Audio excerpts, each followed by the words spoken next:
The River Remembers. Chapter 1. Apricot Blossoms in the Rain. The first rain of spring came like a rumor that turned true before anyone could say the word. It arrived on a bruised afternoon, when the Perfume River had the shine of hammered pewter and the apricot trees along Giahoy wore buds the color of sleeping embers. In the courtyard of the Fan family house, a loosened shutter ticked against the wall, and a single silk lantern swung on its hook with a kind of patient longing, the red tassel wet and dark with rain. Linh was kneeling in the tiled shelter, a spoon of ground petals hovering above a porcelain bowl. She paused to watch the lantern's tired sway. A child again for half a breath, she could hear the old song her mother used to hum when the season changed, the one about a boat with a cracked oar and a river that forgave all things. She shook the thought away before it gathered weight. A raindrop landed on the back of her hand and made a glassy bead against her skin. She tipped the spoon, and the petals darkened the scented paste with a new shade apricot at dusk. Her mother, Madame Fan, stood under the veranda, careful as always to keep her embroidered slippers from the spatter of rain. "If you mix the petals too fast, their fragrance hides," she said, though she knew Linh was slow by nature. "I won't frighten them," Linh murmured, smiling without looking up.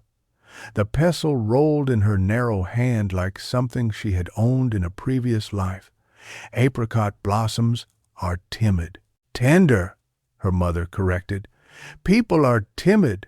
Blossoms are tender." Beyond them, the courtyard's apricot tree shrugged water from its leaves. The rain deepened, making the world nearby and far away at once. Linh added shaved cassia, a scant breath of clove, and stirred until the paste blushed the way her sister's face did when she had a secret. There was a ceremony to these things that mattered to her in a way she couldn't explain. She had grown into it by the logic of years, her father's passing when she was 14, the loan that kept their house and shop in the family, the way the nobles of Hui still sent for Madame Fan when a wedding was planned and a bride needed the kind of fragrance that made memory a net. "We will call this blend Apricot Rain," her mother said. "It can be sealed in 8 phials with red silk. The governor's wife must have it before the festival." "The governor's wife?" The pestle paused. "I thought she preferred lotus and pomelo." "She recently discovered she is like the rest of us," Madame Fan said dryly. "She lives in a city where it rains in spring." Linh laughed softly. She loved the way the rain had a smell of its own. And yes, apricot blossoms buried their sweetness in wet weather. You had to coax it out. She pressed the paste with the flat of the spoon until it spread like cream. From the river, the distant tremolo of a zither drifted across roofs and walls, a house practicing or a small gathering improbably begun in a downpour. In Hui, any room where 2 or 3 met could become a stage for song. "Do you hear that?" she said. "The city has always been full of music and ghosts," her mother answered, "and we have orders to fill." She was quiet a moment longer, considering the pattern of rain. "When the weather clears, you should go to the bridge and buy pomelo peel from the woman with the broken hat. Her peel is bitter in the right way. I know which woman you mean. She sees everything. Perhaps she sees the luck we need." Linh finished smoothing the paste and reached for the thin squares of waxed paper. Its crispness had always made her think of letters that could never be written and messages that didn't want to arrive. She folded, sealed, tied with red thread. By the time she had 8 neat parcels lined in a row, the courtyard had turned a delicate gray, as if the rain were painting the old brick walls in layers. The lantern still swung. Somewhere, with theatrical timing, lightning lit the clouds from inside, and thunder rolled like distant cartwheels on stone. Her mother went inside to consult the ledger. In the main room, the cabinet of scents stood like a scholar in lacquered black, its drawers labeled in firm old calligraphy: lotus, pomelo, betel leaf, cinnamon bark, vetiver. Sandalwood, names that were also doors Lynn had learned to open over the years. There were small omissions in that cabinet that told stories too. Benzoin gone since the trade boats came late last season. The last of the true jasmine oil hoarded for a bride whose family had insisted on a perfume like silk under moonlight. The ledger's ribbon hung halfway down a page.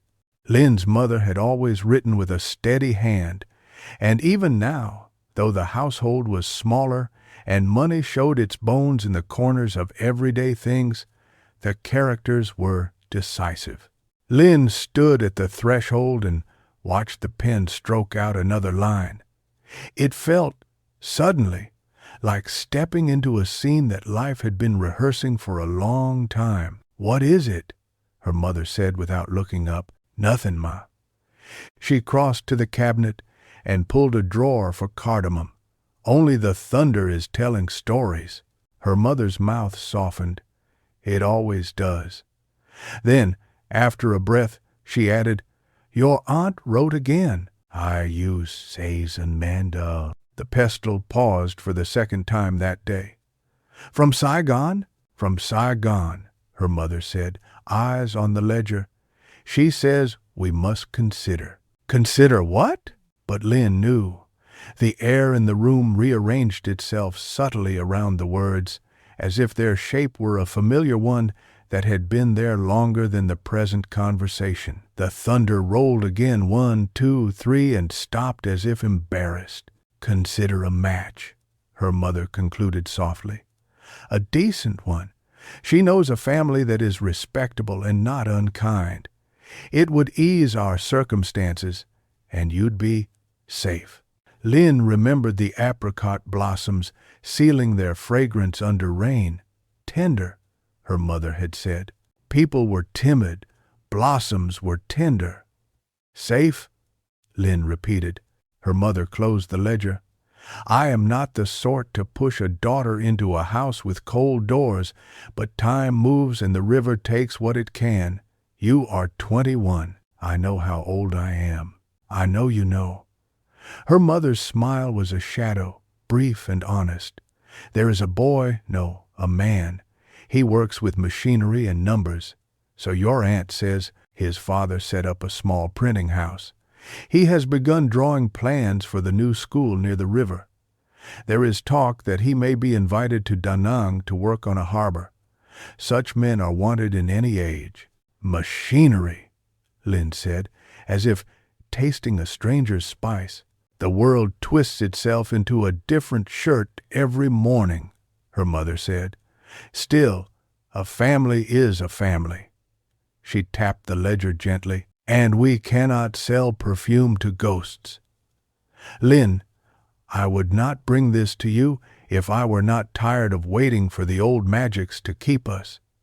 Our name is respected, yes, but respect does not pay the men who hammer the shutters back into their hinges after storms." "You have hammered them yourself sometimes," Lynn said, because it was true, and because she needed to say something kind in the face of this new outline in the air. Her mother laughed again, but there was no mischief in it. "Then perhaps I am less tender than blossoms and more like the tree." "Basin." Lynn returned to her tools. The familiar scrape of spoon on porcelain calmed her. The rain softened, as if listening. She thought of the governor's wife with her lotus-favoring throat, and of a man who made numbers behave.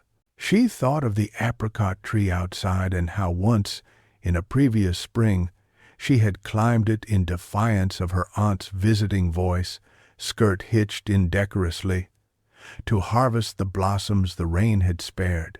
It was not that she was bold, it was that she had felt, for a moment, like music walking around in a person's body, like she could put a hand to something true and force it to stay. The front gate rattled. A shadow moved on the other side of the papered screen and resolved into the figure of their neighbor, old Mrs. Bowie, who kept a shop of thread and needles and had a secret traffic in news. She lifted the latch with a democracy all aunties possessed. "Water finds the low places and gossip finds the fine women," she announced cheerfully, shaking off her conical hat. Raindrops mapped her wrists. "Madam Fan, Lynn Heavens, that paste smells like a memory I had forgotten I owned." "Then the rain is a good archivist," Lynn said, crossing to her with a cloth for her hands. "And you are a polite girl with a spine," the old woman said approvingly. "I bring two things. First, the landlord will paint his shutters, which means he intends to raise the rent again. Second, there is to be a lecture at the community hall tonight, a young engineer speaking about bridges as if they were poems you could walk across. He is someone's son and everyone's nephew. The hall will be hot and the tea weak. The men will nod and the women will pretend not to understand anything until they want to. You should come. My knees do not enjoy chairs," Madame Fan said. "My ears enjoy quiet." "Your daughter can go," Mrs. Bowie said, as if the matter were already settled. "To be young is to be obligated to listen to men talk. Sometimes they say what they mean by accident." "And Cadia, who is the engineer?" Lynn asked, because the question had stepped into her mouth without permission. The words machinery and numbers returned, like a minor tune after the major one had finished. "Neun," the old woman said, "of the line that mixed more fortunes than tea, a Khoa or a Kai. Handsome, which is never a qualification in a man and always a consolation." Her eyes, bright under their wrinkled lids, slid toward Lynn. "He studied in the north. Some say he once sketched the Trường Tiền Bridge on a napkin and took a job on the strength of the drawing. Some say he left a noble girl waiting for him in Hanoi. Some say he was born with a compass in his hand. Some say we have all said too much." "People do like a story about a bridge," Lynn said. "And why not? A bridge is good gossip made useful. It connects. It pretends the other side is not far." The old woman lifted the edge of the cloth and inhaled. "Apricot rain. You'll sell out of it in an hour if the weather behaves. We'll make sure the weather behaves." When she left, taking an armful of thread she promised to pay for another day, Lynn looked at her mother and found the ledger open again. The ribbon moved down a fraction. "I'll go," she said into the room's gentle clatter. "To the lecture, not because of gossip, because it will be good to hear how such a man thinks about building what we take for granted." "I would have sent you if you had refused," her mother said, not unkindly. "Take the umbrella with the black handle. The blue one is moody." Twilight arrived with the precision of cities that have learned to mark time by the call to supper and the closing of shops. The rain cooled. Lynn dressed with a care she would have called minimal if anyone had teased her plain indigo ao dye, a collar she had embroidered with tiny running stitches that only she remembered how to find. In the doorway, she paused to wet her fingers and press down a strand of hair with a kind of vanity that doesn't admit its name. She slipped the umbrella loop over her wrist like a question. Hui, in the early evening, wore the rain like silk. The lanes were slick with it. The lamps seemed to gather in small councils over doors and under eaves. On the Trường Tiền Bridge, men in hats moved like notes in a song written against gray. Lynn kept to the edge of the street, passing the sweet rice seller whose brazier emitted a smoke like the last breath of a story. She passed girls in pale dresses and boys whose laughter believed in itself. She passed a monk whose umbrella was a long sigh against his shoulder. At the community hall, the courtyard was already full of people who didn't admit they had chosen to be early. Lin found a place near the back by an open window. The hall smelled of damp wood and tea, and the cautious optimism that tethered gatherings of this sort. On the makeshift stage, a map of the river hung slightly crooked, and a chalkboard bore the words, "The history of a bridge is a history of a city's heart." She folded her umbrella and shook the rain off her fingers as the room settled. A man with a thready voice introduced the speaker. There was a rustle. There was, unlikely as it seemed, the sound of the rain pausing to listen. He was younger than the word engineer had allowed her to picture him. He wore a suit that hadn't been sewn for him, but had learned his shape the way a borrowed book learns the new reader's thumbs. His face had the alertness of someone who slept lightly, not because the world would attack him, but because it might whisper. When he bowed, the old women peered over their fans with the grave curiosity of people who had outlived many versions of hope. "My name is Khoa," he said. The voice was low, like an instrument tuned with one lamp lit. "I have been asked to speak about bridges and the river. But a bridge is never only a bridge, and a river is never only water. So I suppose we are talking about the life of a city and the ways we move toward each other without saying so." There was a little laughter. It felt like permission given. He smiled, not at his idea, but at the sound it made. "When I was a boy, I stood on the Trường and tried to count the separate waters in the current," he went on. "Of course, I learned that this was a foolish task. But the foolish task taught me another thing, which is that water keeps a secret better than stone. If we knew all the things the river knew, the world's arguments would be very short. And a life person avery." He spoke of iron and load-bearing, of arches and the hidden mathematics of grace. He told a story about a trader who had petitioned the authorities to build a new footpath along the bank, not so people could walk more easily, but so that those who walked would slow down and see his shop. He spoke about the city's tendency to dream aloud and urged his imagined listeners, the ones who would plan roads and schools, to eavesdrop. When he drew a diagram on the chalkboard and explained in clear words what the chalk insisted on making complicated, Lin felt the strangest recognition, like hearing someone phrase an old memory in a new language you secretly understood. She had never thought of herself as someone who cared about the mathematics of structures. She had thought of herself as a person who smelled the world and told the truth about it in bottles. But there, under the chalk's squeak, she felt certain she was in the presence of a thing that was honest about its promises, that if you balanced this with that, you could go from here to there safely. The room warmed with attention. Tea circulated. Rain resumed politely. When he told the tale of a bridge that had fallen because the men who made it were feuding about who owned the idea of its shape, the women in the room shook their heads in an ancient chorus. "What do men own except their mistakes?" their faces asked. "What do we carry except the weight they forget to account for?" Afterward, people queued to ask questions.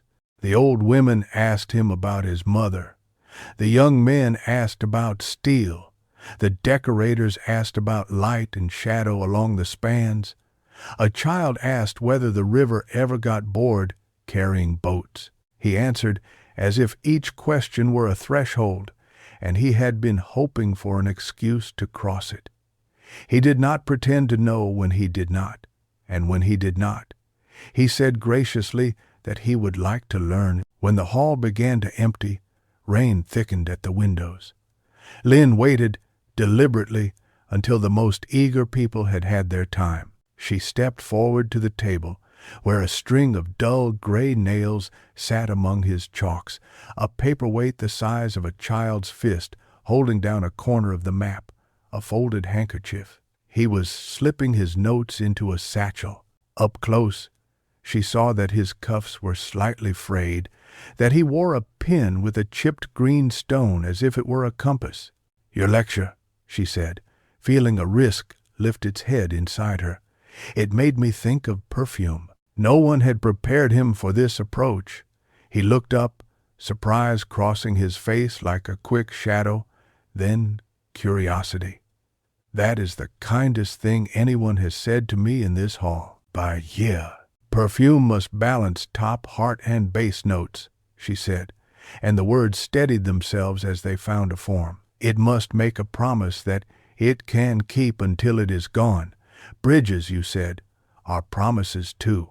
"They are," he said, "and sometimes they are even faithful." She reached into her sleeve and drew out a small parcel she had tucked there against ridiculous hope. "This is Apricot Rain," she said. "A new blend.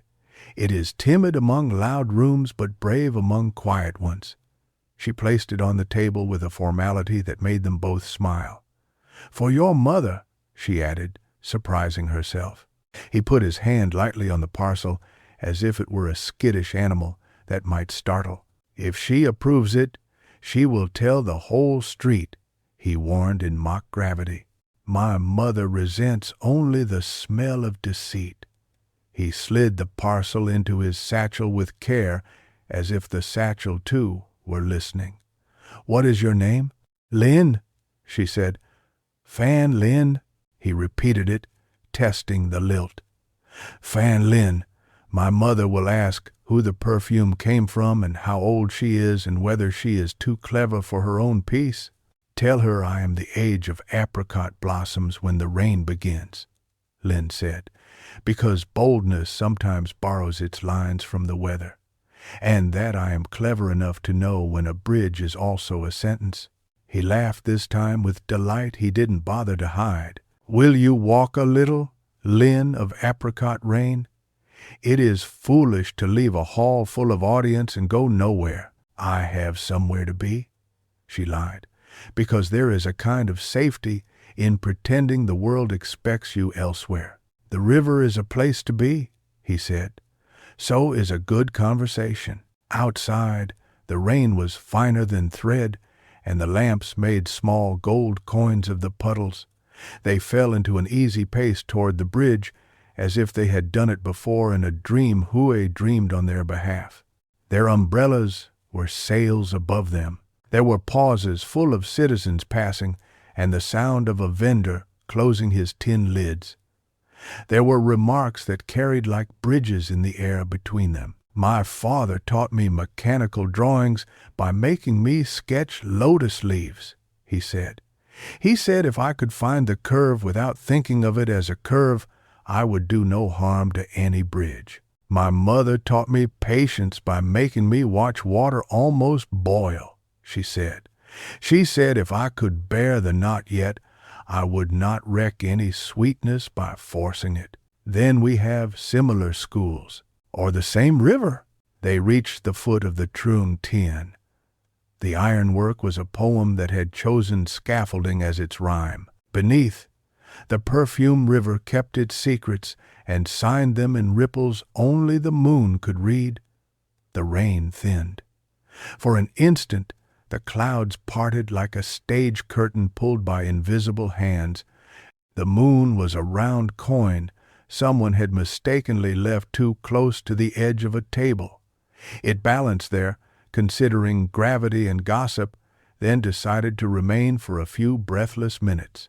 "Do you ever think the city remembers for us?" Lin asked, and then regretted the question because it sounded as if she wanted something from the night she had no right to ask. "All the time," he said. "I stand here, and I think the river knows my mother's childhood we never speak of. I think the street remembers the steps of people who made the world for us and went unthanked. I think the bridge holds both our weight and our worry without complaint. And what do you give it for its trouble?" "My attention," he said simply. "And sometimes arguments it deserves to win." They stood in a pocket of quiet. The lamps along the span were spaced by an intelligence that wanted beauty to feel inevitable. A boat moved under them with a slow certainty. The oarsman's hat tilted. A woman's voice rose from the river bank, a song about a lover who did not understand the price of waiting. Lynn felt the music reach for her and stopped just short, the way a hand pauses a moment before touching a cheek. He was looking at the iron when he said, without clumsy preface, "Some families will say a thing is decided because it would be convenient for the deciding to be done." Lynn's hand tightened on the umbrella handle.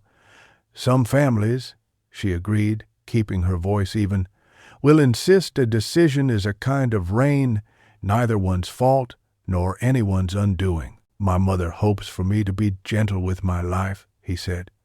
"I am not always good at gentleness with myself, with others," he faltered, then smiled as if disciplining an unruly thought. "It is strange to tell this to a stranger. I am Metha." "We are not strangers," she said before discretion could scold her. "We walk on the same bridge. We both believe attention is a kind of offering." He bowed his head slightly, as if that were a prayer he recognized. "Then I will be honest with you, Lynn of Apricot Rain.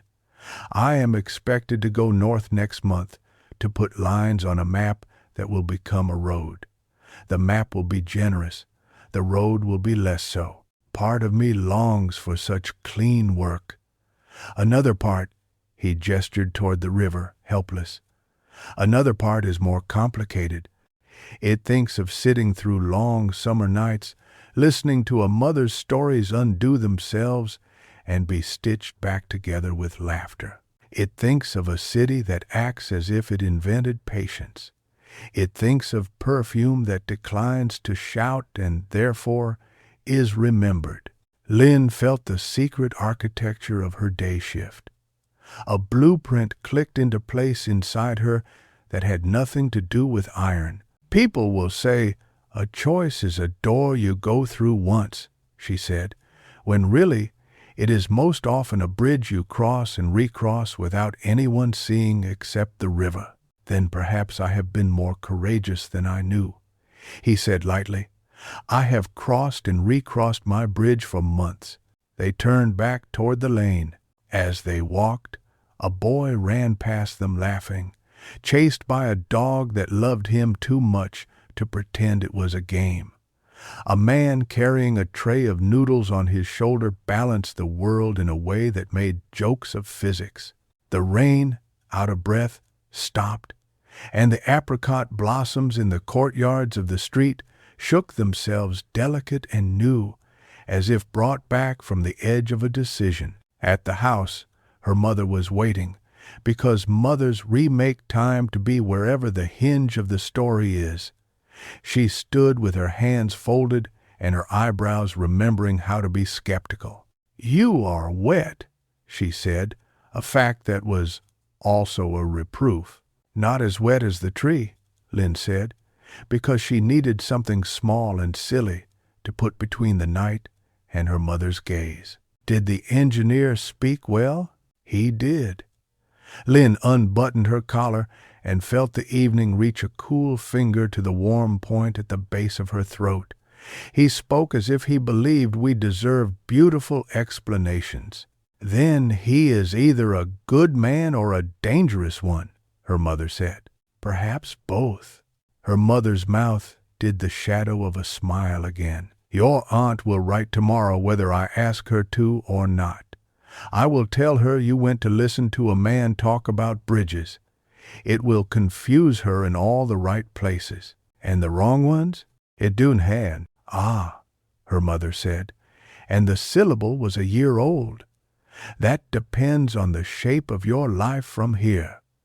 She was quiet for a minute. "The governor's wife has asked for an extra file. The festival will not cancel itself because it cannot find the correct shoes. I will make 2 more," Lynn said. She slipped past her mother into the room where the cabinet of scent waited with its little drawers of time. She lifted the lid of the apricot paste and found that it had settled into itself even finer than before, a calm after the small storms of mixing. She worked by lamplight, her fingers quick and decisive. She had always loved the work that borrowed its courage from patience.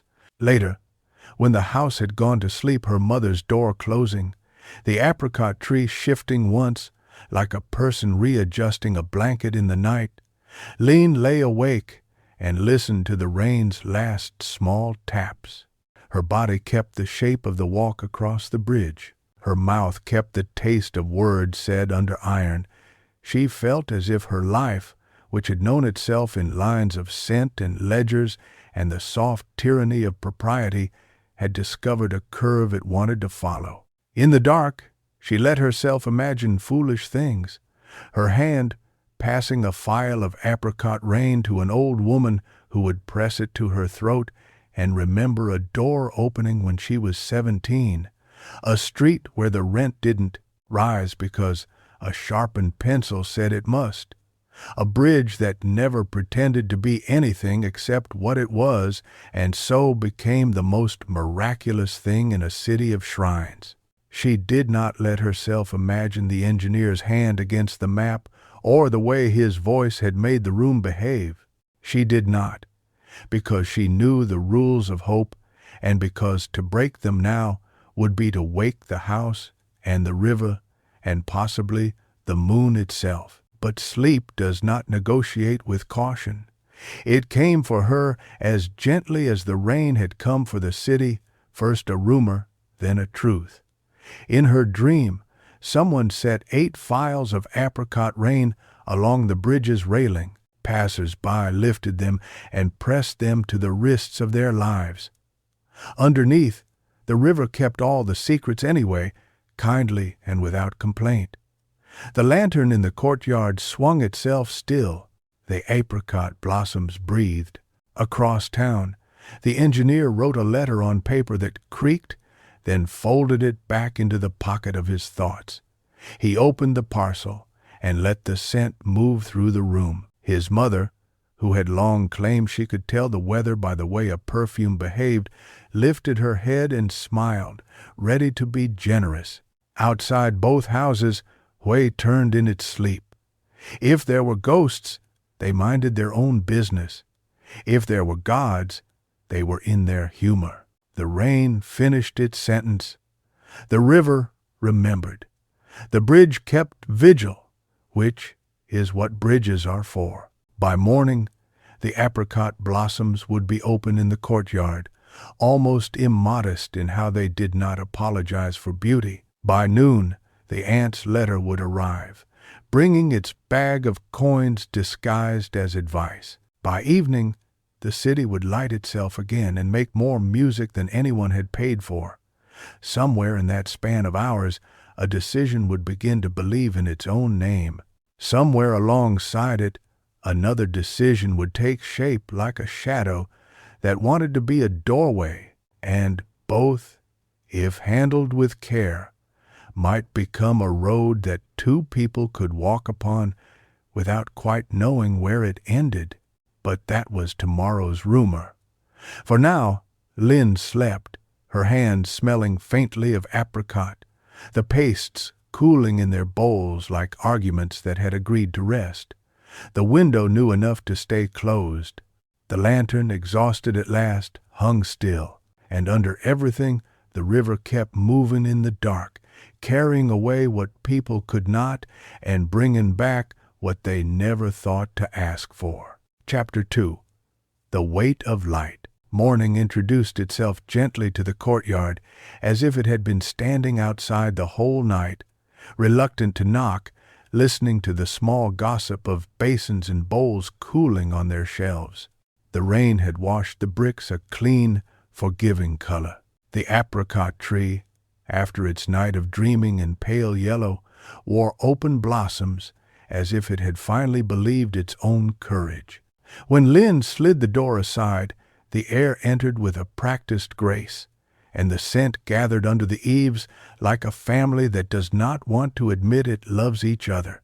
On the threshold, she found the letter. It lay where letters lay when they had behaved themselves and arrived early, under the blue-eyed vase that always held 2 sprigs of bamboo for luck. The paper had the soft creak of good stock. The string was red and tied with a practical knot. The hand that wrote the address had practiced neatness long enough to make it look like indifference. "Aunt," her mother said through the room they both occupied and the future they both considered. "Aunt," Lynn agreed, and lifted the letter into the traffic of light. They read it together at the table where the ledger lived, because some words want witnesses and some want wood beneath them. The lines progressed like a familiar river, clear in their kindness, firm in their direction, generous in that particular way. Advice is generous when it wants to be obeyed. "My dearest older sister," it began with a courtesy that thermal managed all the heat that followed. "You know I would never force what is not fitting, but we live in a sensible world, and the sensible world asks us to put our daughters' names where the light is kinder. The Nguyen family is decent.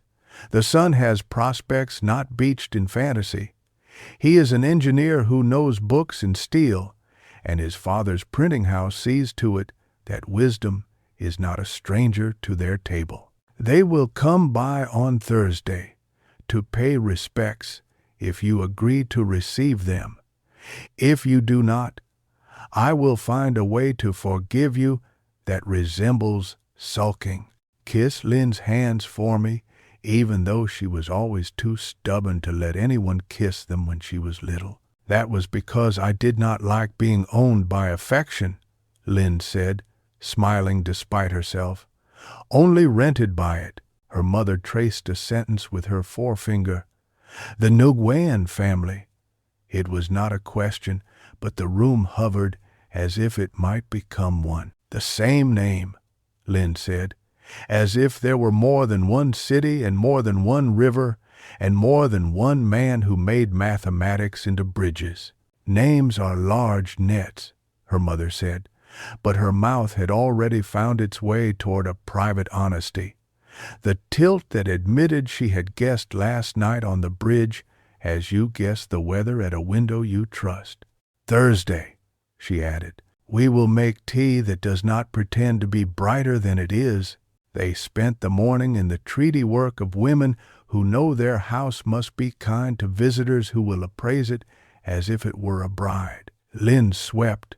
Her mother polished the cabinet's lacquer until it could have studied its own face. They put fresh cloth under the porcelain bowls and replaced the tired tassel of the courtyard lantern with a tassel that believed it could be red forever. As they worked, the city did what cities do when they have a festival to approach and 1,000 arrangements, accusing them of perfectionism. Vendors discussed the geometry of tables.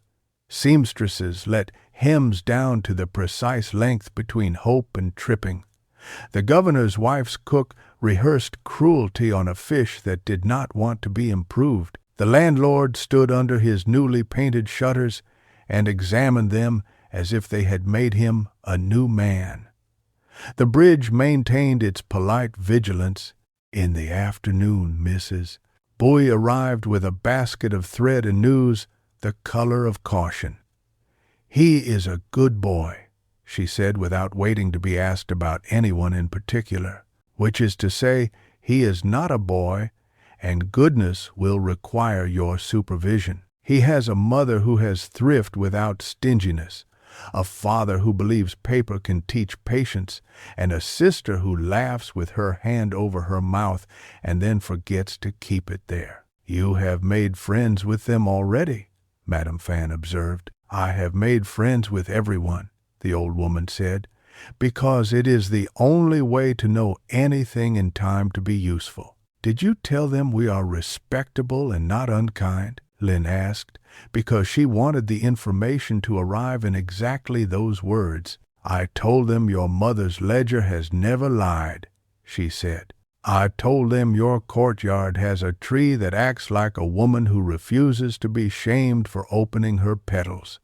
I told them your hands smell faintly of apricot, even when you are angry. Am I angry? Not yet, the old woman said, with the sort of prophecy that wants to be wrong. When Thursday came, it wore a new light, the sort that makes rooms believe they are younger than their furniture. The knock at the gate arrived early, as if anticipation had walked the street ahead of the visitors and installed itself on the lintel. The engineer's father entered first, a man whose hair had long since surrendered to logic.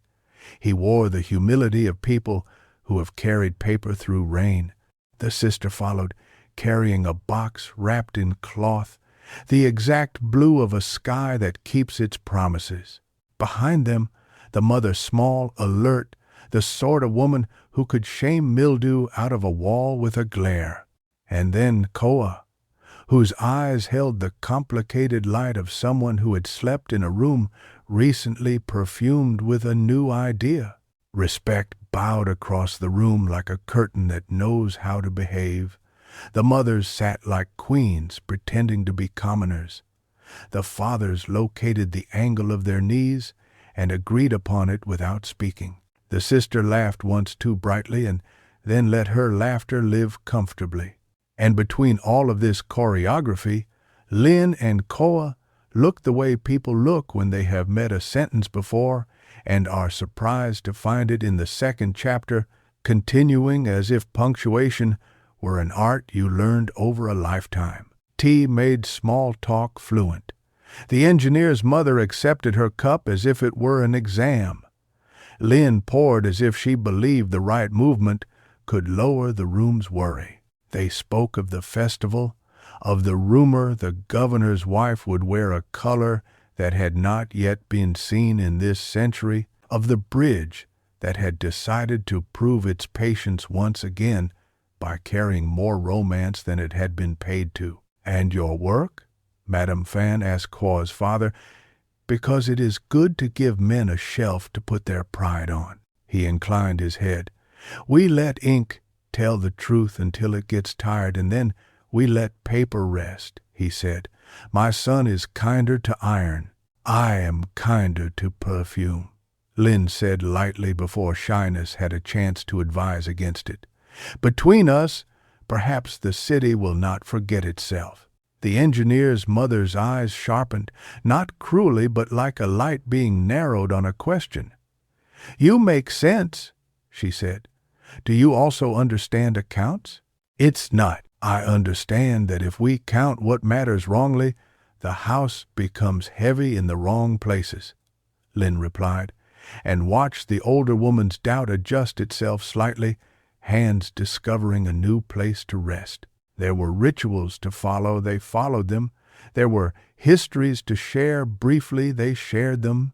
In a moment that did not belong to the rituals but could not exist without them, Khoa looked at Lin's hands and said, with a slight smile, "You gave me something timid among loud rooms, brave among quiet ones." "And did the quiet behave?" she asked. "It learned," he said. "My mother said it was made by someone who understands the word almost in a way that is not an apology. He brooded. An agent of then hemp, the older woman allowed herself 2 seconds of theatrical modesty that were really pride wearing a mask. "It is good," she admitted. "Too much clove in the wrong hands. Here, it behaves as if it earned its place." Madame Fan blinked away a thin sheen of relief that had risen, uninvited, to her eyes. "We enjoy learning from the weather," she said. "It keeps us from thinking we invented patience. More tea, the smallest sweets." The sister asked Linh what color thread could mend a dress without admitting the dress had wanted mending. The fathers compared the price of paper and the price of steel and decided that both were always pretending to be cheaper when speaking to men with daughters. The mothers allowed the conversation to approach what it wanted. "We are sensible people," Khoa's mother said at last, folding her hands in a way that made them look like a well-tied packet. Sensible people understand that talk protects women and silence protects men. We will talk then. We will, said Madame Fan, who believed that a woman who controlled the kettles controlled the weather inside the house. Our house is simple. Our name is not unknown, and our ledger argues ruthlessly on our behalf. My daughter is. She paused, not because she did not know the word, but because the right one wanted to be courted. Steadfast. I have seen her watch water almost boil without interfering. It is a kind of strength I admire. My son will not make a poem out of everything, the engineer's mother replied. He makes poems when they are bridges, and bridges when they are arguments worth crossing. He speaks to maps without letting them bully him.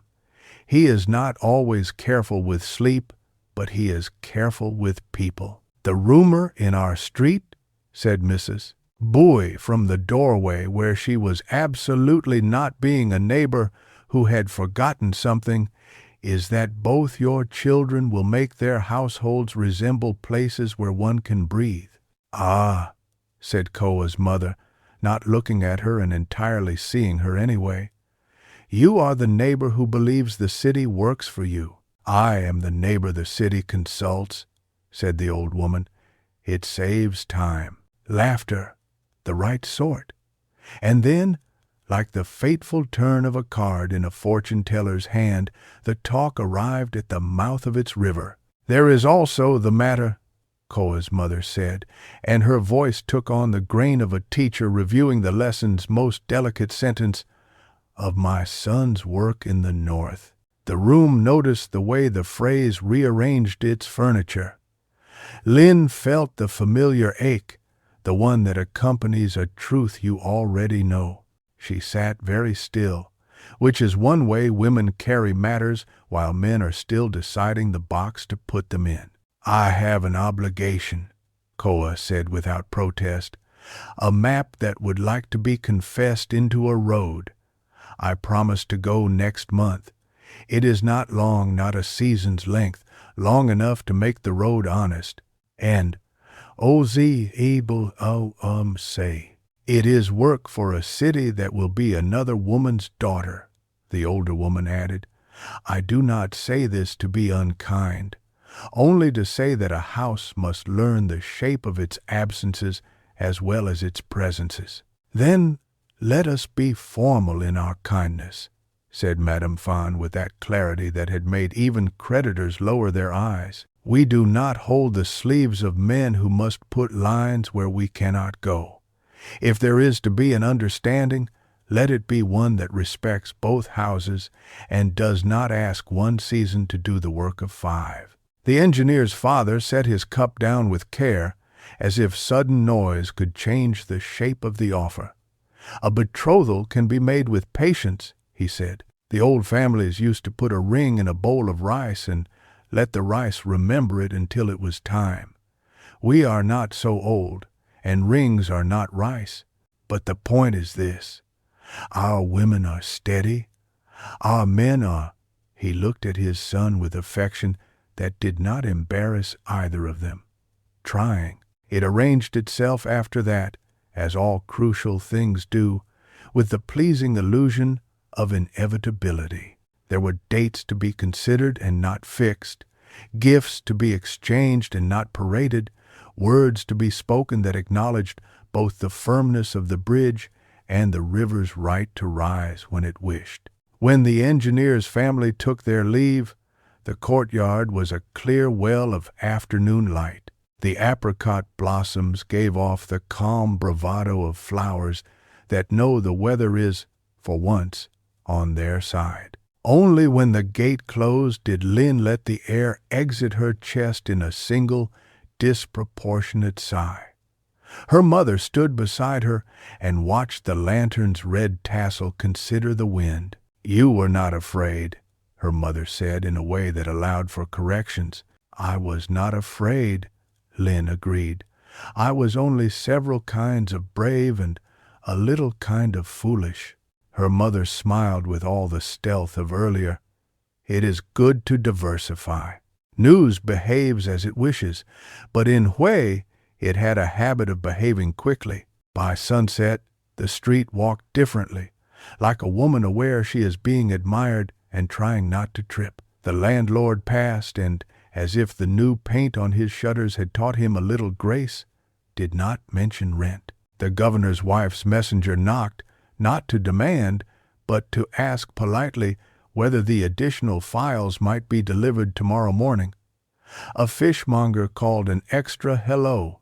Even the bridge, if a structure can be said to gossip, looked pleased with itself as it caught the last light. At dinner, accompanied by the small orchestra of bowls and the delicate percussion of chopsticks, mother and daughter ate in the calm that follows diplomacy. They were not women who drew out talk to reassure themselves of its existence. Contentment prefers quiet houses. When the house slept, the city had the decency to keep its noises to a rehearsal's volume. Lin lay awake again. She was not a woman given to insomnia. Sleep and she were good neighbors.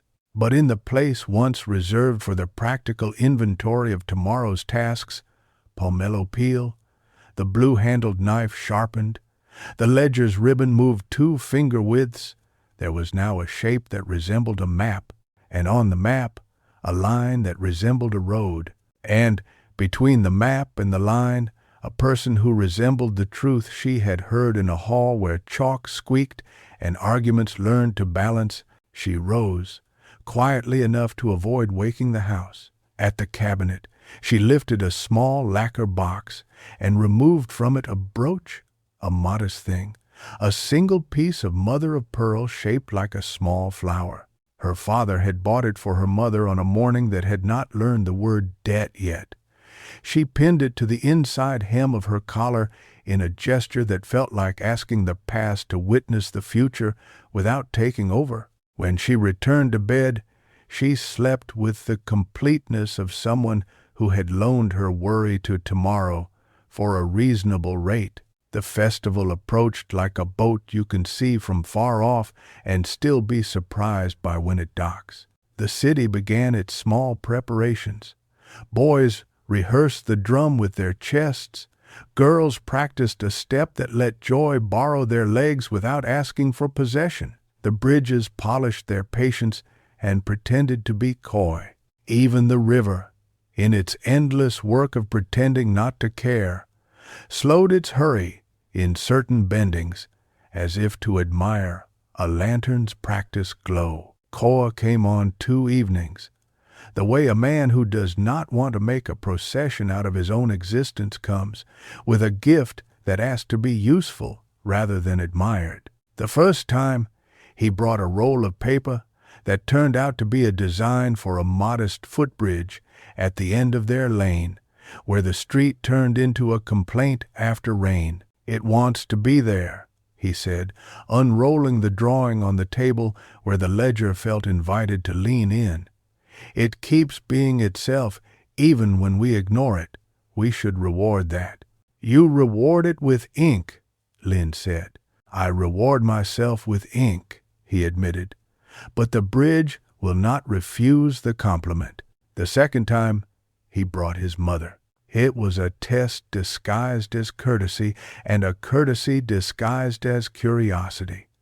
She placed herself in Lin's kitchen like a judge who has decided to be merciful if the arguments are beautiful.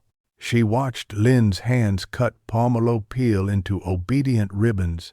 She watched her infuse water with the peels, watched steam carry upward a whole childhood's worth of afternoons.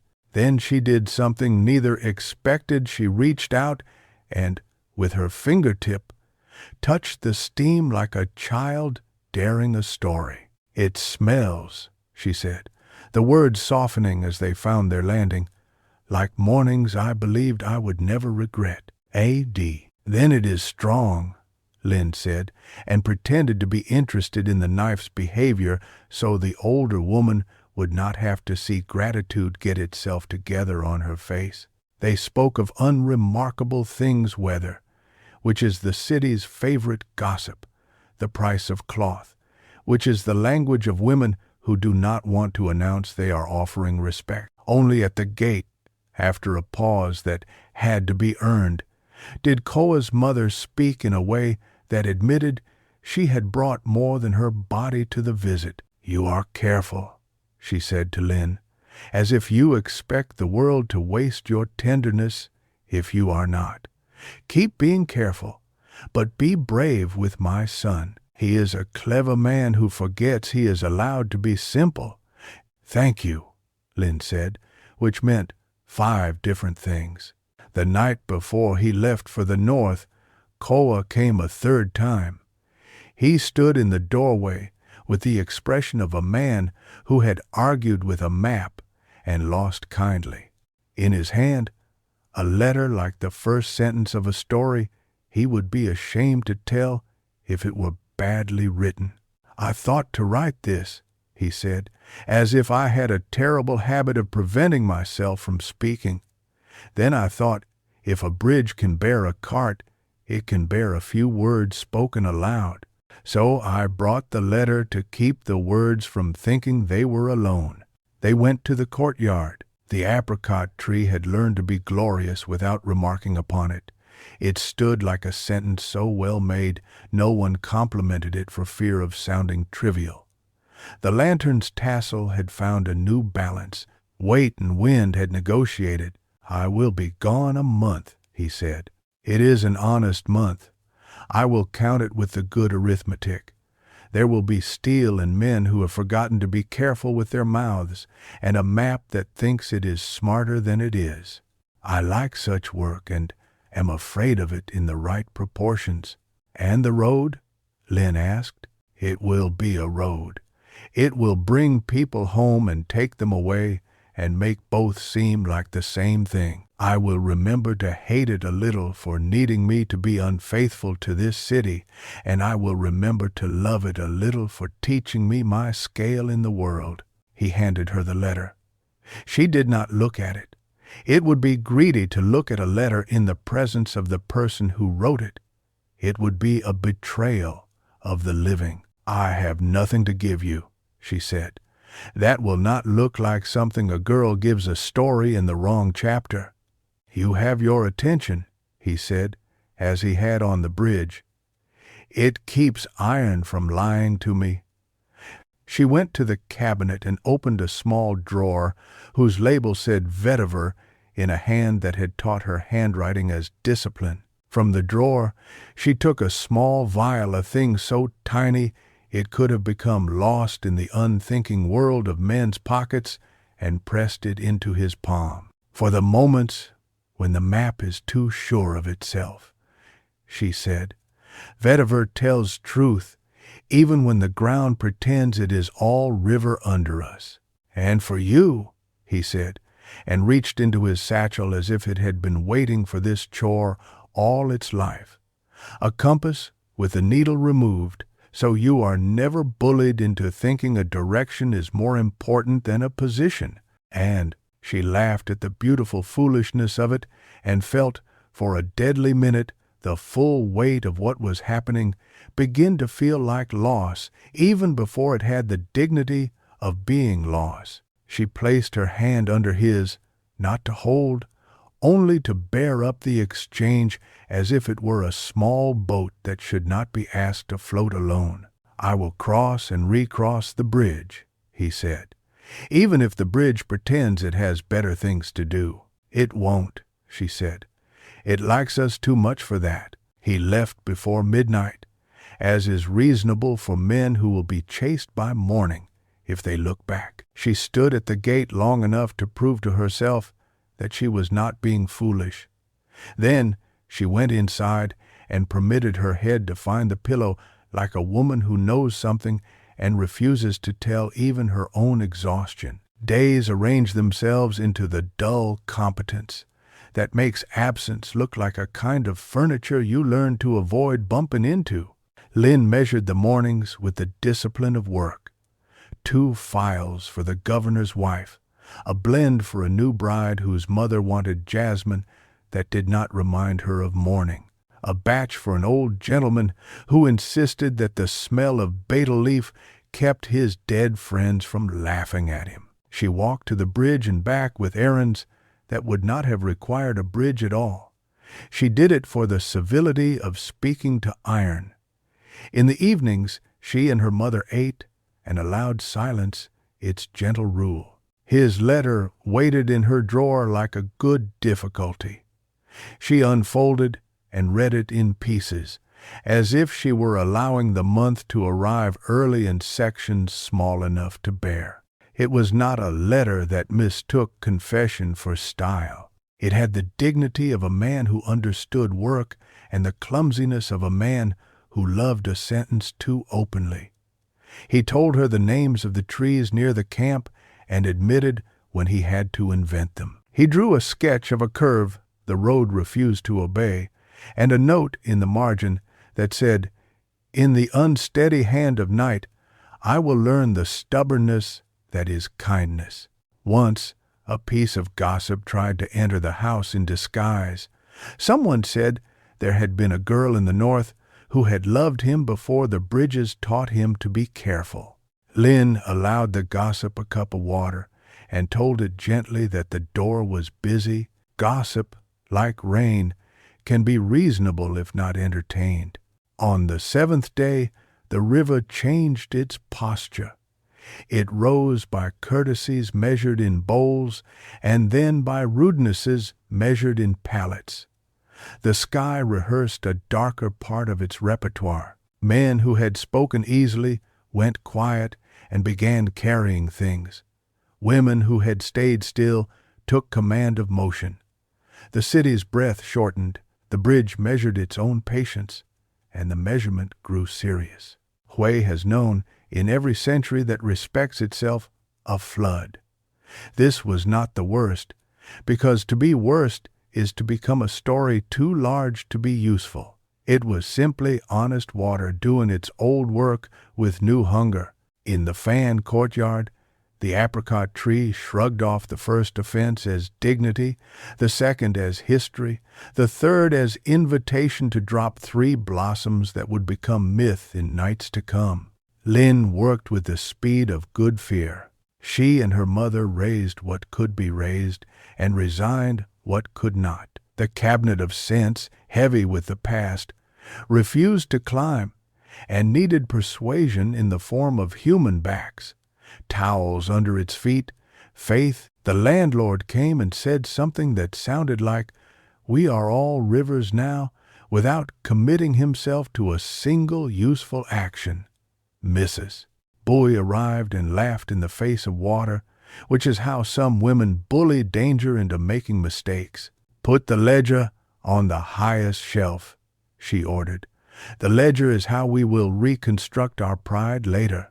She and Lynn moved the cabinet inch by inch, the way you move worry across a year carefully, and with witnesses. Water lapped at the tiles and then, uninvited, installed itself upon them.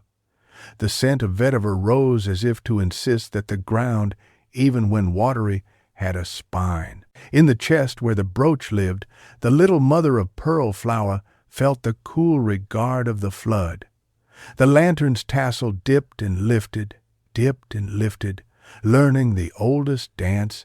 In the lane, real work made men and women indistinguishable, except for the fact that the women shouted advice that turned out to be the right shape. Children were passed hand to hand across water that wanted to think it was taller than worry. A box of type from the printing house floated past, letters scattering like a dramatist bored with alphabetical order. Later, people would rescue them and put them back together in new words.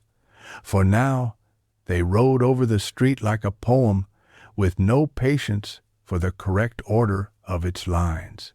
And then, because stories do not always insist on the luck we would prefer but sometimes concede one dignity to us, Khoa returned early. He came in on a boat that had borrowed the street's modesty. He was soaked to the decisions. His face held the careful expression of a man who will not allow relief to interfere with instruction.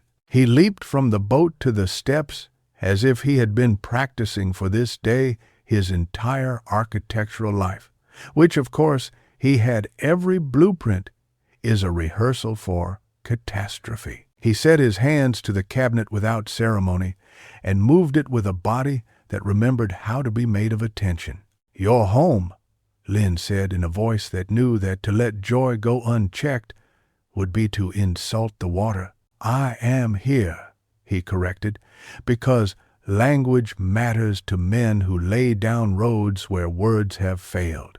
Home can be argued later. For now, sandbags. Leverage.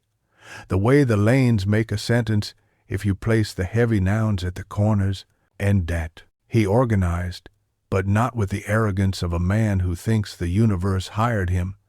He looked to the old woman for sanction, and to Lin for the geometry of the house. He made a triangle of 3 doors and taught the water to recite it. The neighbor's boy cried. He took the crying as seriously as the water.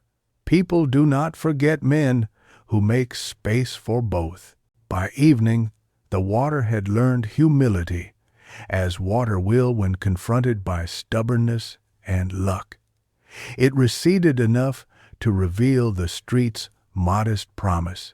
The apricot tree adjusted its balance and offered up, without apology, the blossoms it had intended for another kind of afternoon. The city wiped its face with the back of its hand and did not confess exhaustion. They sat 4 of them. Because the old woman refuses to leave when there is still gossip to be prevented in the room that had been a theater for furniture earlier, they sat like survivors who understand that the work had been a privilege they had not wanted and had done well by. Tea made gratitude ambitious. "I left the north," Khoa said after they had allowed quiet to take its share. "The road will wait, and if it throws a tantrum, it can do so without me. The men there can place their lines without my hand for a week. Here." He looked at the cabinet, at the ledger, at the lantern performing composure. "Here, the water will not forgive me if I am clever elsewhere." His mother came the next morning, a woman who had not needed a boat because she had persuaded the water to lower itself to the decency required by her shoes. She appraised the room, acknowledged the victory over the flood with a small sound that you would miss if you did not know her language, and then took Lin's hands. "You were careful," she said, "and brave. I asked you for both. You did not make me regret asking." "And your son," Lin said, "remembered to be simple. Oh, not her ape fat." "Sometimes," the older woman allowed, but she let motherly pride just graze the surface of her face, the way light touches water when it is thinking of tendering itself to reflection.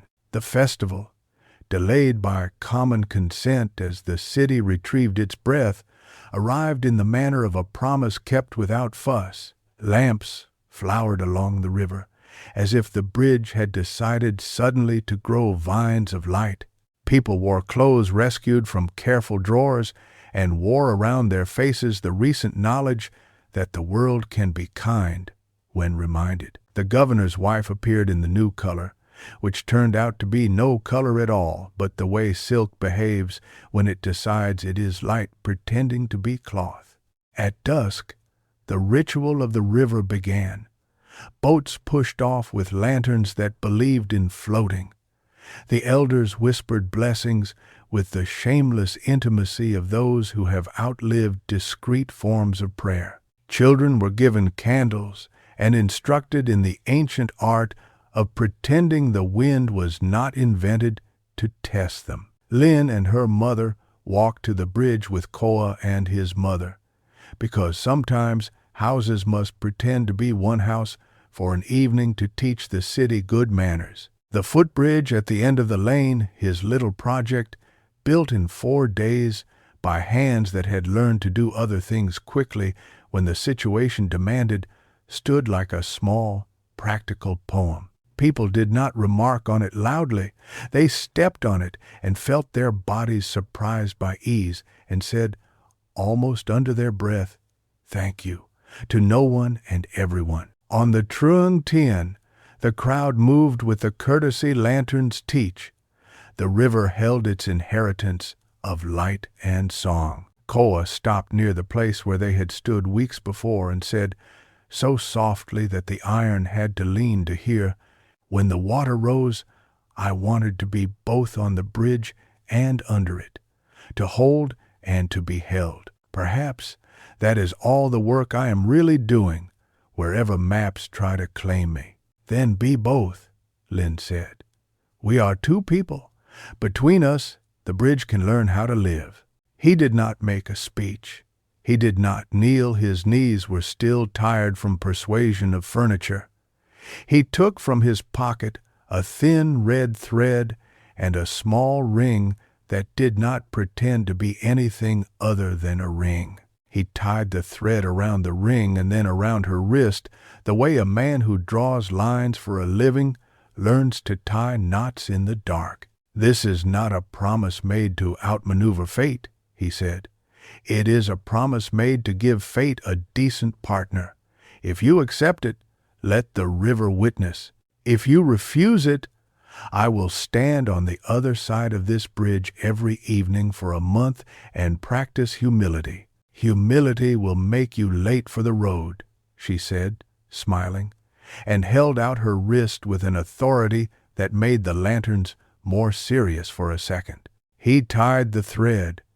The ring settled against her pulse, as if pulses were what metal had always wanted. Their mothers did not weep, because they were women who had long ago found better uses for their tears. They nodded to the river on behalf of their families. They checked the sky on behalf of the festival.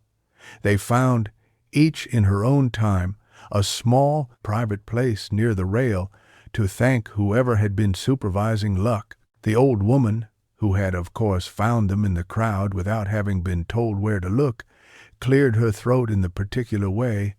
Aunties announce a blessing disguised as anecdote. "When I was a girl," she said to no one and everyone, "I put a lantern on this river and asked it to remember my name. It does. That is why I am insufferable." She looked at the ring on Lin's wrist and sniffed in a way that meant approval, annoyance, and contentment at once. "When the road in the north is finished pretending it does not miss you," she told Khoa, "let it come to Hue and apologize. Until then, build small bridges people do not notice, and one day they will realize they have been crossing themselves to safety." They stayed long enough for the lanterns to become a galaxy and the river to become an astronomy lesson. They stayed until the governor's wife's new color receded into the night's natural hierarchy. They stayed until the songs along the bank had repeated themselves enough to become the sort of tradition that can pass for history if sung with conviction. Walking home, the four of them carried between them the serene weight of light. The footbridge at the end of the lane performed its new duty without fuss, as if it had always suspected it was born to be walked upon by this particular set of feet. In the courtyard, the apricot tree, which had learned the water's mood and taught it its own, rustled with the superiority of survivors. The lantern's tassel, dry at last, hung with a sobriety that would last until morning. The cabinet of sense wore its responsibilities without complaint. The ledger waited like a quiet instrument for the next piece to be played. Later, much later, on the night before Khoa returned to the north to finish the part of the road that recognized him, Linh opened the small box where the mother-of-pearl brooch lay. She sewed it with the stealth of a woman who understands symbolism and refuses to be bullied by it onto the inside hem of her newest dowdye. It would not show. It was not for showing. It would simply be a witness against the easy forgetting that accompanies time. She wrote him a letter the way a patient person boils water. She did not rush the moment before the boil. She did not pretend the boil was everything. She told him the footbridge had already taught 3 children to run safely when they should have walked. She told him his mother had left a bundle of cloth with her for mending, she had said, which is one definition mothers accept for love. She told him the apricot rain behaved differently on days when she missed him in ways that made the house narrow. It refused to be timid, even in loud rooms. She ended, not with vows, but with that other currency lovers spend when they respect time. Instructions. "Bring me," she wrote, "a name for a curve I do not know yet. Also, your worst joke about maps." When she sealed the letter, the room nodded. The lantern shook once, as if laughing privately. The river, outside, went on with its reliable labor. Years later, when people wanted a story that made them feel as if the city had always kept its bargains, they told the one about the footbridge that came before the wedding, about the ring tied to a wrist in public as if privacy were a thing a family could share, about the flood that had spared the cabinet of scents because it respected narrative too much to ruin good furniture. They said the engineer took a commission in the north and refused one in a far city because to be far is not always to be important. They said the perfumer's hands taught a daughter to count patience and a son to adore good steam. They said the landlord never again painted his shutters without remembering that paint does not lower rents. In their own house, where stories did not need exaggeration to be radiant, Lin and Khoa raised work like other people raise children, and raised children like other people raise work. On certain mornings, she would follow him to the bridge with a cup of tea and no permission to interrupt. On certain evenings, he would follow her to the cabinet and put his forehead against the lacquer in a ritual that meant, "I remember what this kept safe when I was not here." And every spring, when the first rain came like a rumor that had learned its lesson, the apricot tree opened as if it had been waiting all year to tell them again what it knew. That tenderness is not timidity, that bridges are promises even when no one is watching, that a river remembers not for itself but for us, and that love, if it is to deserve the name, must be the weight of light, noticeable, portable, and the exact shape of what it asks you to carry. Because I don't know how to do this without you now that I've shown you the wall. There it was again, the thing I had been both dreading and requiring. Not a confession, not a seduction, an admission offered at ground level, in practical shoes, on a quay where the water was rehearsing taking the town back. I laughed, not because it was funny, but because I could finally locate the breath I had mislaid. "Dinner," I said, pretending I hadn't noticed when my voice went lower. "But not at Mercier House, not under a chandelier. Bring me to a place that forgives elbows." He thought for 1 second and then, without smiling, said, "Of course. There is only one place, and Mrs. Hart will put us to work if we try to leave without doing dishes." We ate stew that had the audacity to taste like warmth at a table with a nick that told the story of a night someone had refused to apologize. We washed bowls with the town. He dried. I stacked. He told me about Émile Mercier in the tone people reserve for relatives who would ruin a dinner party. I told him about my mother in the tone a person uses to let someone else know where all the knives are kept. We did not talk about Aunt Corinne, which was how I knew we would later. When he walked me back to Perseverance Street, the sky had decided to perform moonlight directly after storm because even the night enjoys its own clichés. We stood at the gate under the rosemary that had outlived everyone with any right to judge. 2 days, he said. Equinox. 2 days, I said. And then we drown our first street together. He winced. Not theatrically. He made a little sound like a man learning a new verb tense. "We may not have to. The map is not a command. It is a compassion," I said, surprising both of us with the word. "A net," he offered, and the two metaphors hung between us like clotheslines that both wanted the same wind. He looked at me then as if he were the one who had just consented to the chain and wanted to see what it would do to his face. The distance between us was again the exact size of an honest decision. The salt under our feet remembered every kiss anyone had ever had the audacity to attempt in a town like this. Desire is a kind of tide. It will take what it is owed. He did not reach for me. I reached. His mouth met mine like rain meets a roof that has done the work to hold it. No hunger beyond what the room could forgive. Nothing we would have to apologize for later to the wall or to ourselves. It was not innocent. It was not unkind. It was the first greeting of what had already begun in rooms where salt holds secrets for centuries. When it ended, he did not rest his forehead on mine like men in movies do.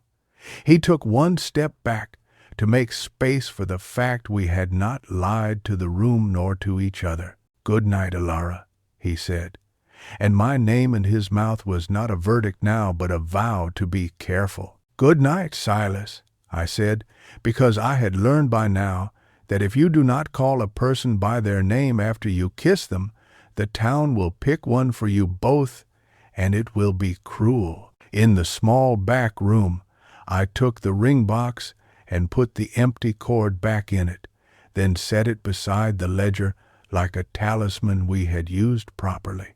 I slept as if the map in salt had redrawn my veins and the blood had finally decided on which route it preferred.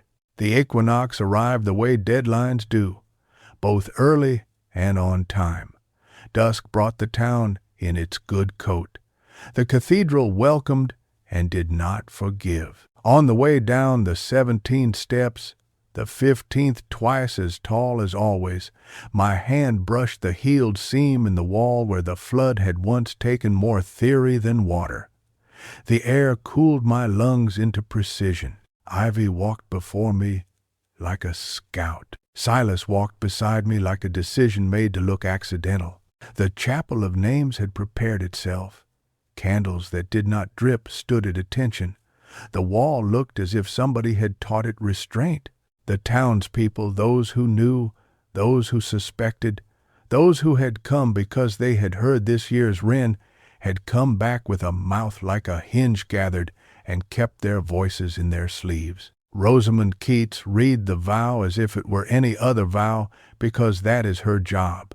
Mrs. Hart witnessed, with her hands flowerless for once, having preferred that the bread be the only metaphor carrying weight in the room.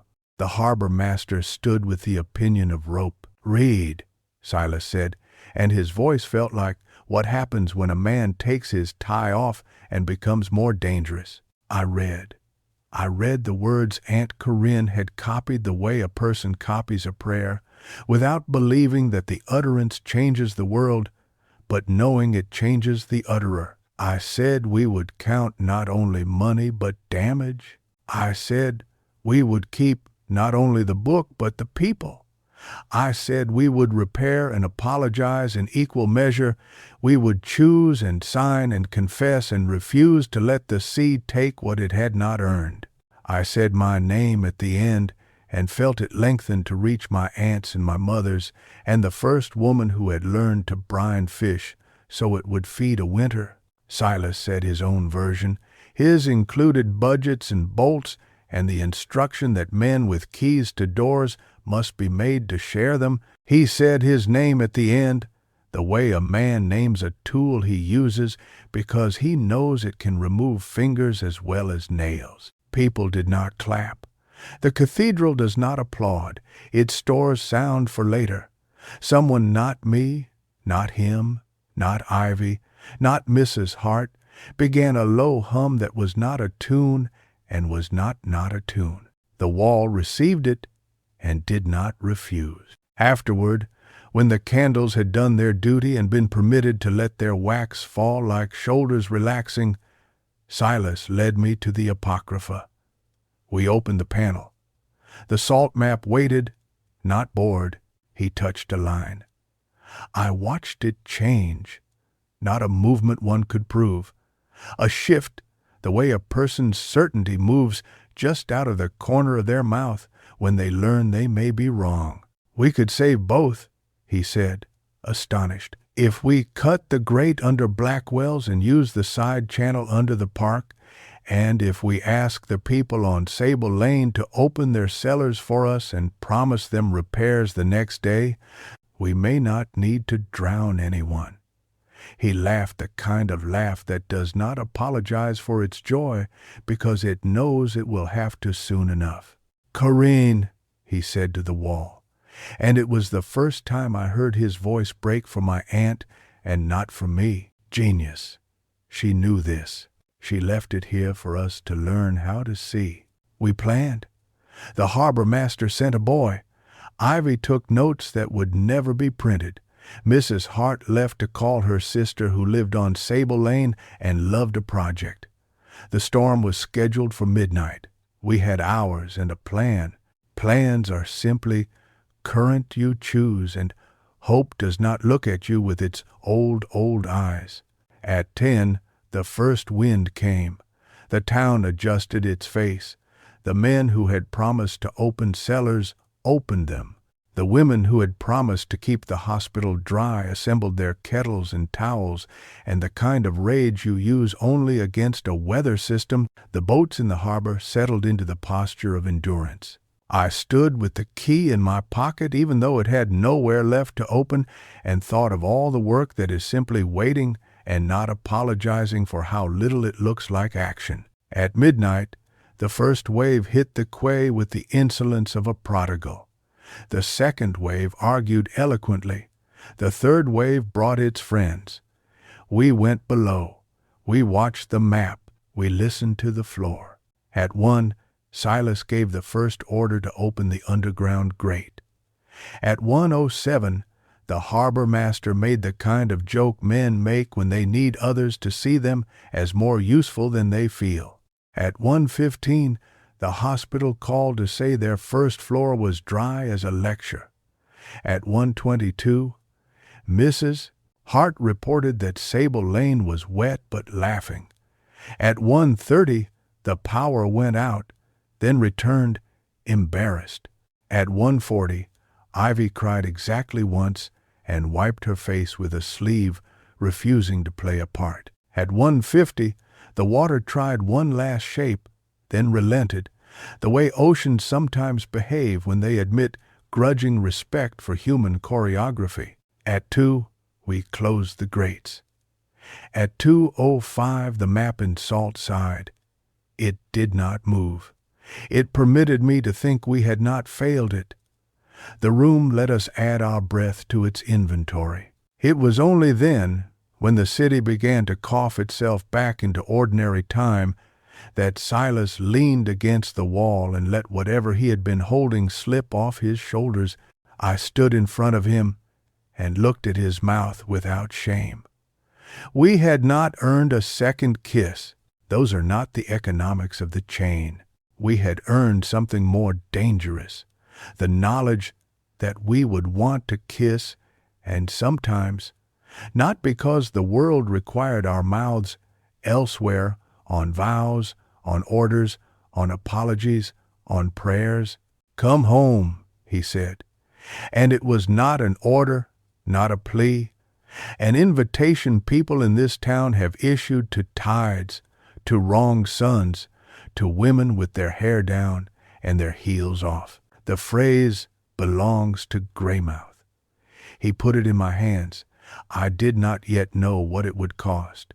I did not yet know what it would buy. We walked out of the undercliff with our pockets full of different currencies. His had responsibility and the smell of wet rope. Mine had names and the feel of brass under a palm that had consented. Outside, The night was a coincidence of moon and blackout. The town held its breath and then let it go without drama. At Perseverance Street, the Rosemary blessed us without asking permission. At the door, we did not kiss. He put his fingers to the keyhole and then drew them back. Refusing to presume, "Good night," he said, and the chain between us was not a chain the mouth could break. "Good night," I said, and the chain between us was a ribbon with a wire in it. It held its shape. Inside, the desk waited, and I finally opened the file of letters addressed to my mother. The first was unsent, dated a year before I left, in a hand a little less neat than Aunt Corinne liked to approve of. "Sister," it began, "I have imagined 100 ways to write this. I have chosen the one that admits there is no correct way. The covenant is a sentence we choose to say, and it is also a chain that keeps the cathedral hung. We keep the town. We also hurt it. There is no version of this that does not ask us to draw water over someone. Once, women like us pretended to be asleep when the water asked. Now we have decided to be awake. I think that is what honor means. I will not forgive myself. And I will continue. If Ilara comes to you one day and says the town is calling, do not pretend you do not hear it too. There were other letters. Some bitter as iodine, some sweet as a mistake you would make again. The last said only, "The Apocrypha does not forgive, and that is how it teaches." I slept until noon, as if the town had decided not to need me, and the body had seized the reprieve, because it is not foolish. I woke to Ivy at the table with bread and bad coffee, and the face of someone who has chosen to love a place on purpose. "You did it," she said around a mouthful. "We did it. The hospital has dry floors. Mr. Law says he will go to church on Sunday and means it as a threat. Sable Lane has declared itself a club. Mrs. Hart is insufferable and therefore perfect. The Post says the ferry will pretend to run and then not. Greymouth exists." "And death?" I asked, because my aunt had left a particular kind of absence in the town's accounting. "Dead is dead," Ivy said simply, "but sometimes death allows a thing to behave like it should. Corinne would have enjoyed last night. She would have given you a cookie and an extra hour of sleep as a bribe to keep doing it. She would have scolded me for kissing him," I said, "because I am not immune to pettiness."